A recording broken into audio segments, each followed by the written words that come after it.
My mother-in-law's hand hit my daughter's shoulder blades before I even registered she'd moved. It was 7:14 p.m.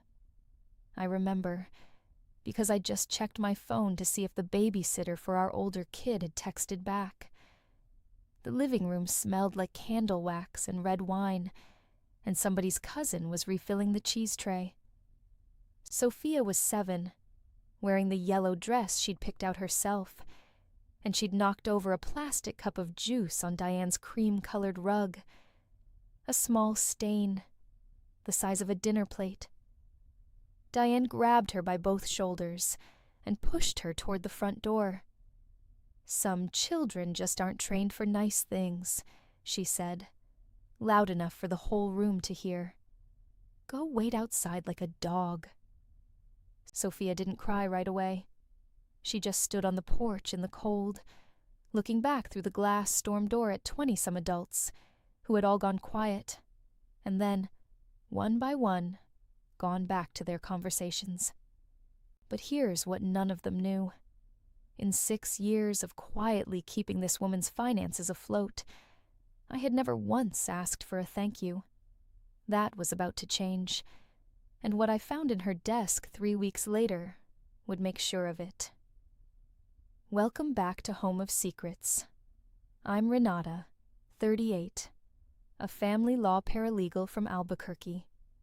This is the story of the night my mother-in-law shoved my daughter out into the cold, and the 18 months it took me to make sure she understood exactly what she'd thrown away.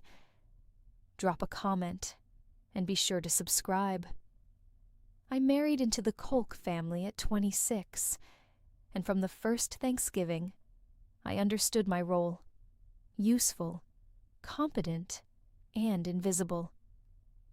Marcus was Diane's only son, and in her eyes he could do no wrong, which conveniently meant nothing that went wrong in their household was ever his fault, including the fact that by the time we met, Diane had already co-signed 2 failed business loans for him, and quietly resented every dollar of it. I was raised differently. My mother kept a ledger, an actual paper ledger, of every bill in the house, and by 14, I was doing the math for her because she trusted my numbers more than her own. That habit turned into a paralegal certificate, then a job at a firm that specialized in elder law and estate disputes, which I'll come back to, because it matters more than you'd think. Diane liked to introduce me at parties as Marcus's wife. She does paperwork, not our paralegal daughter-in-law, not she keeps this family's finances from falling apart. Just paperwork. I let it go for years. There was a certificate on my office wall, a completion award from my paralegal program, mounted in a cheap frame, that Diane saw every single time she visited and never once mentioned. It started small. In 2020, Diane's supplemental Medicare premium lapsed because she'd forgotten to update her card after a bank switch. I set up autopay from my own account so it wouldn't happen again. $187 a month. I told myself it was temporary.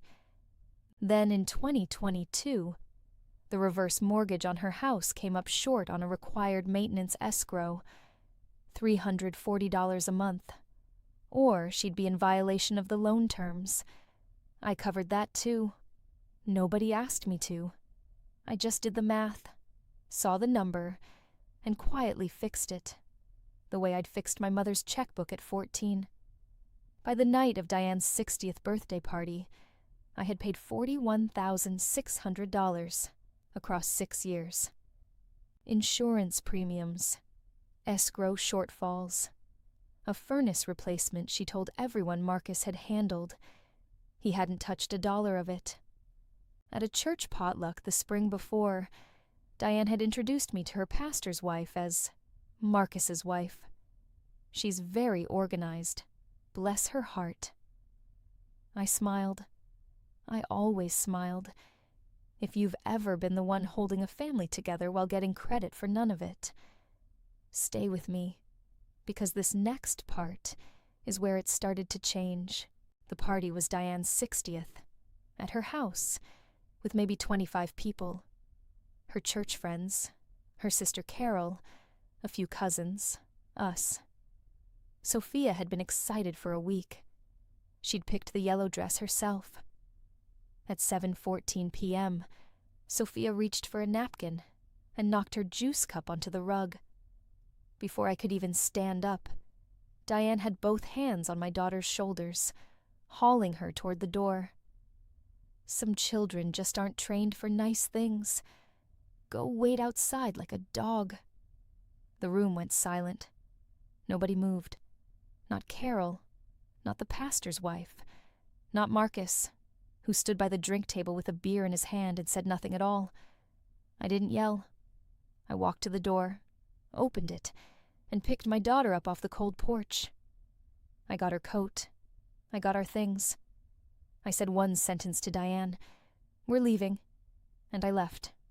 No slamming door, just quiet, deliberate steps down the driveway, while 25 people watched and said nothing.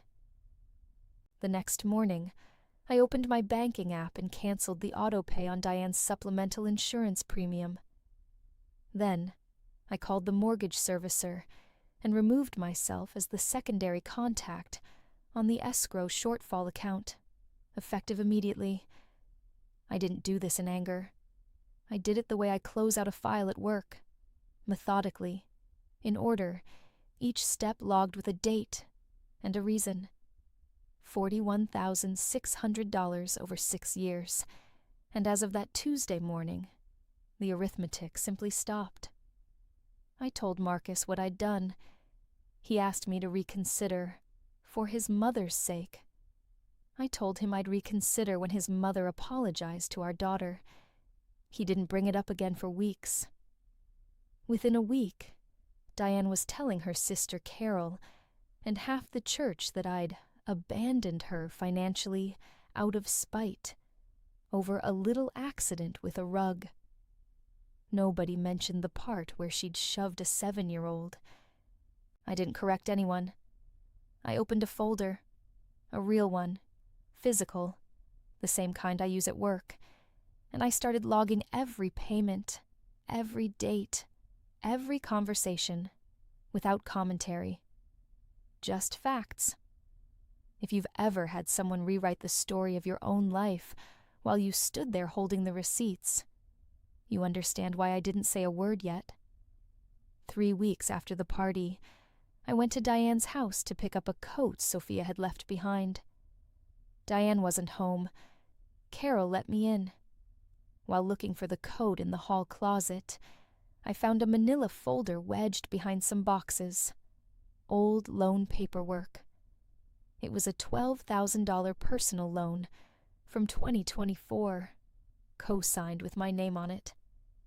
I never signed that loan. I never even knew it existed.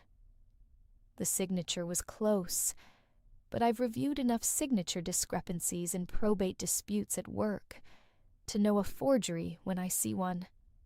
The pen pressure changes mid-name, which almost never happens naturally. I brought it to my supervising attorney the next day, off the record, just to ask what my options were. She confirmed what I already suspected. This wasn't a paperwork error. This was fraud, and my name and credit had been sitting exposed to it for 2 years. Without my knowledge, I didn't confront Diane directly. I gathered everything first. 6 years of payment records, the forged loan document, a signed statement from Carol, who admitted she'd seen Diane sign paperwork in Renata's name before, for convenience. I filed a police report for identity fraud and consulted a second attorney about removing my name from the loan. Diane found out I'd gone to the police and called me 11 times in one evening. When I didn't pick up, she called Marcus and told him I was trying to destroy his mother. Marcus, for the first time in our marriage, told her to stop calling. I also did something else. I requested that the loan matter, along with the original incident, be addressed at the family mediation Carol had been quietly pushing for, a sit-down at Diane's house, with Carol and the pastor present, 3 months out. Diane agreed, thinking it would be about healing the rift. She had no idea what I was bringing with me. The mediation was at Diane's house, the same living room, the same cream rug, now with a faint stain still visible near the couch. Carol was there. The pastor was there. Marcus sat beside me. Diane opened by saying she wanted to put the rug thing behind us. I set a folder on the coffee table, opened it, and turned it so everyone could see the loan document. "This isn't about the rug," I said. "This is about a $12,000 loan you took out in my name without my knowledge, on top of 6 years and $41,600 I gave you without asking for anything back. I have documentation of all of it." Diane's face went white, then red.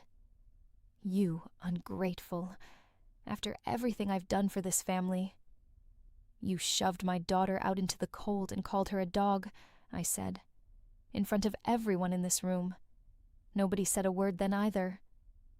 Carol spoke up, quietly but clearly, confirming she'd seen Diane forge documents before. The pastor sat very still.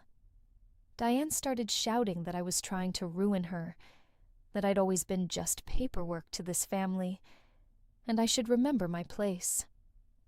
The same phrase, thrown back at herself, sitting in the silence of that room. Diane was charged with identity fraud. She pled to a lesser charge and received 2 years probation, plus restitution of $12,000. Her homeowners association fined her separately after Carol, no longer willing to cover for her, reported an unrelated permit violation Diane had been hiding for years. Marcus moved out for 4 months to figure things out, and when he came back, it was with an actual apology to Sofia, in writing, that we still have. For me, I stopped covering $41,600 a year, 6 years actually, worth of expenses that were never mine to carry. I used part of my savings, freed up for the first time in years, to reframe that cheap paralegal certificate in real wood and hang it in a proper frame in my new home office. Sofia picked the frame color herself, yellow, to match the dress. It's been 14 months. Sofia is 8 now, and she still remembers the porch. But she also remembers that her mother walked back in and got her. Diane and I speak maybe twice a year, always short, always civil. Carol comes to dinner most Sundays now. The certificate on my wall doesn't say just paperwork anymore. It never did. I just needed to stop letting someone else write the caption. Family isn't the people who share your blood. It's the people who never make your child wait outside in the cold. If you've ever been the one holding everything together while someone else got the credit, you already know exactly what I mean. Share this with someone who needs it. Comment below. Subscribe.